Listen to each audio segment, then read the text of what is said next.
still speaking, some came from the ruler of the synagogue's house and said, "Your daughter is dead. Why trouble the teacher any further?"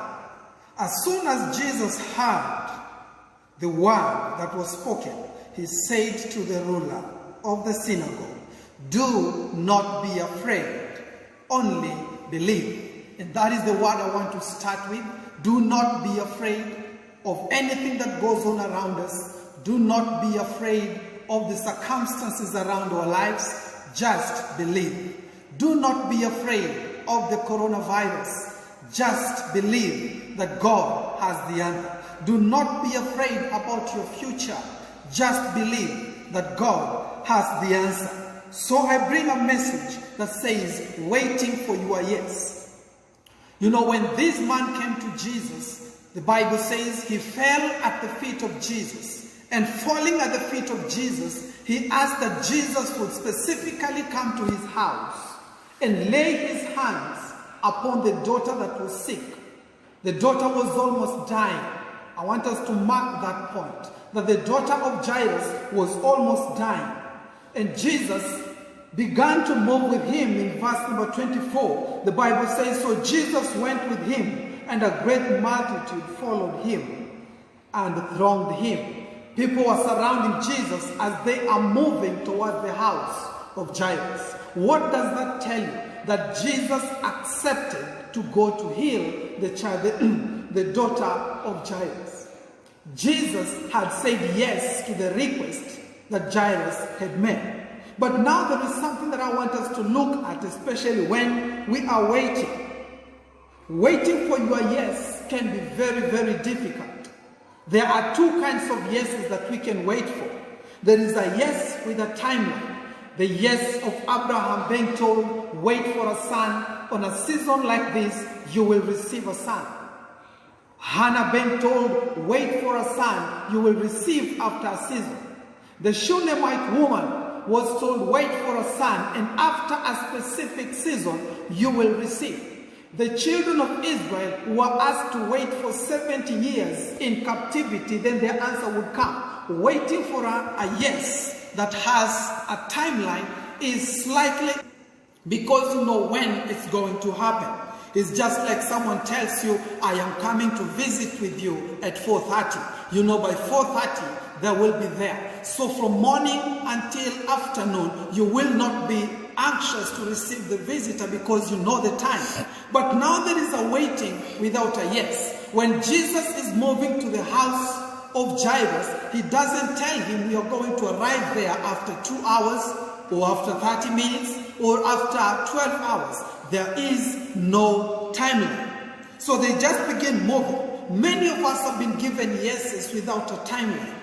I am specifically speaking about people who have received answers from God, who have received visions from God. You have waited on what God has promised unto you.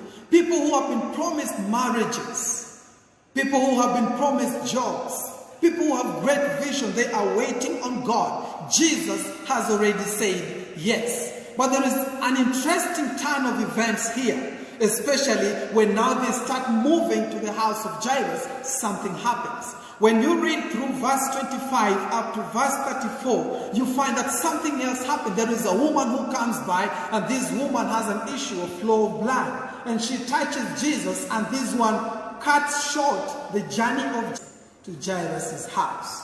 I want to read us from verse 32. And let us listen from verse 32. The Bible says, and he looked around to see who had done this thing. Jesus was looking for someone who had touched her. So verse 33 says, the truth about this woman is that she has been sick for 12 years.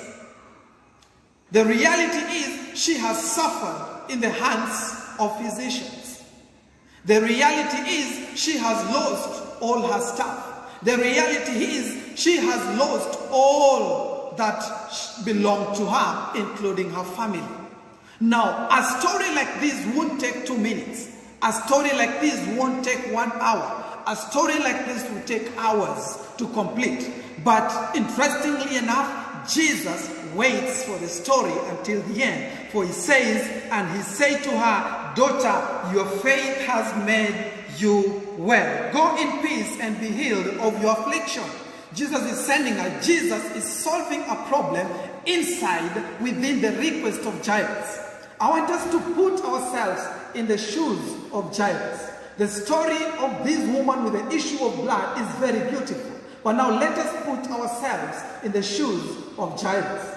Jairus is there waiting for Jesus to heal their daughter who is about to die. And here Jesus is healing and attending to other people. Jesus is here talking to this other woman. But we never see any place in the Bible where Jairus begins to complain, where Jairus begins to pester Jesus and tell Jesus, have you forgotten your answer that you told me? Now, when we go back to our story of waiting for our yes, when there is no timeline, every time someone tells you, I am coming to visit with you at a specific time, I am coming to visit with you on a certain day without a specific time, what happens? We keep on checking our watch. We keep on looking out through the window. We keep looking out through the door, waiting for this visitor to come. We grow very anxious.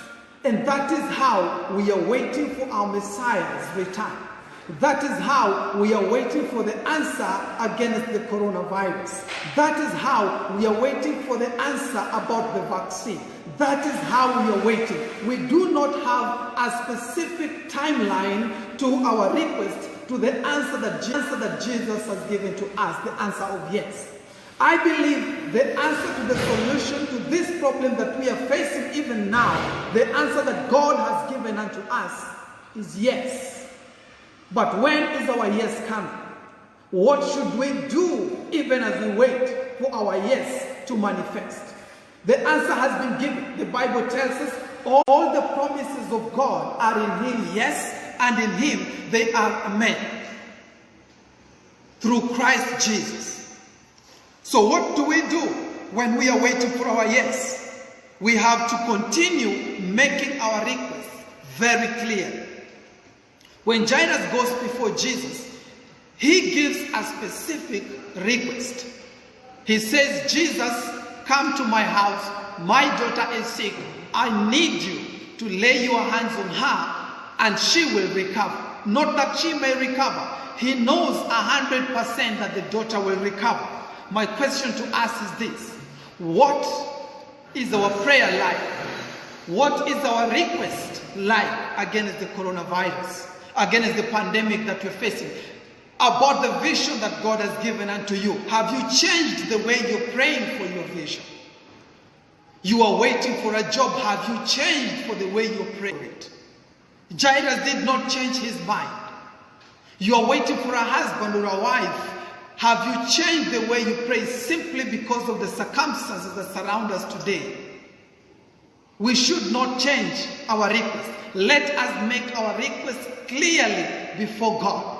Every supplication, every prayer without anxiety and waiting on God, as the Bible tells us in the book of Philippians chapter 4 and verse number 6. For us, we have to remain patient.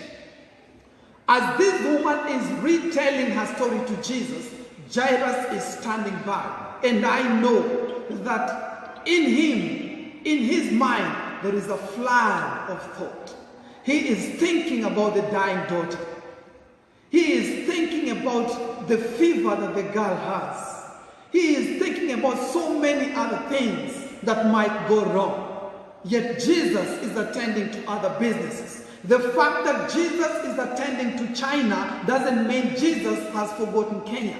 The fact that Jesus is attending in Nairobi does not mean that Jesus has forgotten about us. Let us remain patient. Jesus has got us covered. Jesus remembers the promise he has made. He has not forgotten. He is there and he is faithful. You know, the Bible says even though we grow faithless sometimes, he will always remain faithful to the promise that he has made unto us. Has he promised anything and failed to manifest? Has he promised anything and failed on his promise? The answer is no. His answer is always yes to the promise that we make towards him. So as she told the whole story, Jairus was waiting and Jesus was listening. But the moment the report came from the house of Jairus, in verse 35, while Jesus was still speaking to the woman with the issue of blood, the people came from this man's house, Jairus' house, and said, stop troubling Jesus. Stop troubling the master. Your daughter is already dead. You know, when we are waiting, things will come to our mind.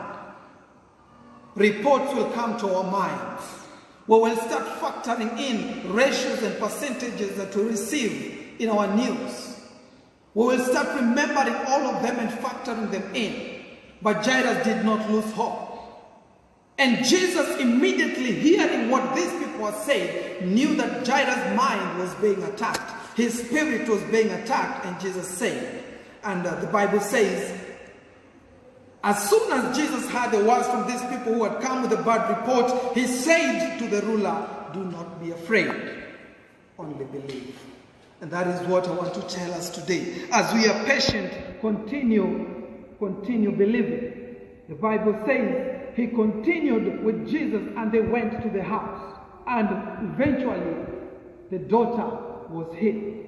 So as we are waiting, let us make the request clear. As we are waiting, let us remain focused. Let us remain patient. Let us remain patient with Jesus. And another thing, we must reject every odds. You know, people are speaking. There is so much that we hear in the news. There is so much that we hear about people who have the same situations. But let me tell you this, do not be afraid. Just believe. These odds that they're speaking about is factual. For example, the coronavirus death is factual. People are dying. It doesn't mean you're dying next. It doesn't mean the people who are dying are very evil. Things are just happening. Doesn't mean that God has forgotten. They have come and maybe they have told you, this thing has destroyed us. The business that you're waiting to start in May has been destroyed. Keep your vision. Do not be afraid. Only believe. The job that you're waiting for, maybe the career or the exams that you're about to do, do not be afraid. Only believe. Situations around us will dictate and tell us that everything is gone. Everything is dead. But let us continue believing in Christ Jesus. We shall not be part of a statistic. That is what we pray in Jesus' name. That we may never remain part of a statistic, but that God will deliver us. Let us receive God's word. Let us not receive the reports of man. Let us not receive what man is telling us. Let us have faith. It is a time for Christians to arise. The Bible says these promises of God, they are yes and they are amen in Christ Jesus for the glory of God in us. We bear the glory of God. We bear the glory of God by faith to overcome, that we may be able to overcome and receive the reward of Jesus that he is giving unto us. Jesus waited for almost the whole day for her daughter to be healed. And though community said the daughter is dead, Jesus said, do not be afraid. And finally, they went to the house and Jesus spoke a word and he said, Talitha Kumi, meaning arise, daughter. Oh, daughter, a little girl, arise. There is coming a time where God is going to arise everything that seems dead. There is coming a time where God is going to lift every hope that was lost. There is a time that we are looking to see the sunshine again. The Bible says, tears may endure for a night time, but joy surely comes in the morning. We must be able to believe in God that joy will come in the morning. And the joy of a Christian life is whether we die or whether we live, it is all gain in Christ Jesus. It is all gain for us because we go to see the Father. But I am not saying that we are going to die. I am saying we shall live to testify the goodness of the Lord. We must always believe. Let us listen to what Jesus is saying. Jesus is saying, do not be afraid. Just believe. Do not be afraid. Only believe that your job will come through. Even though you have lost your job now, you will gain something better. Even though you have been retrenched now, you will gain something better. Things are at a standstill. This girl, Jesus says, your daughter is not dead. She is asleep. Glory to Jesus. Things are at a pause. Things have been paused in our lives. They are not dead. They will resurrect.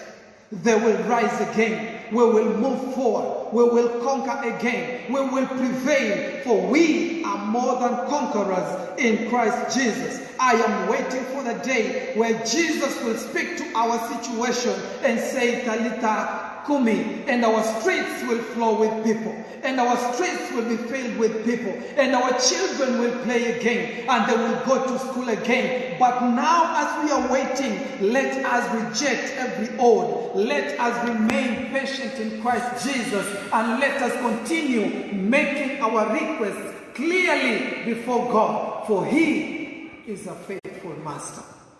May I pray with us. Father, I thank you and I bless your holy name for such a time as this that you have given unto us to share this word of hope, O God, that we may not only believe in your word. Many are the words of men that we have listened.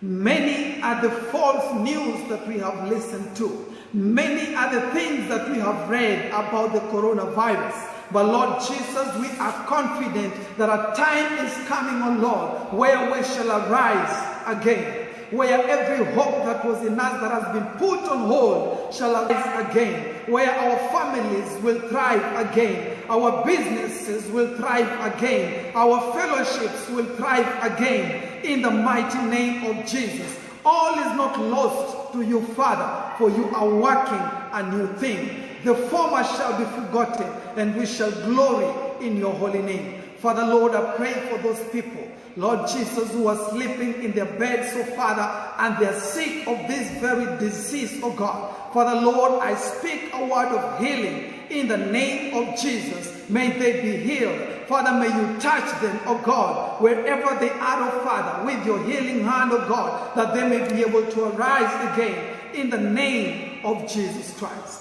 We thank you and we honor you, for it is in Jesus' name that we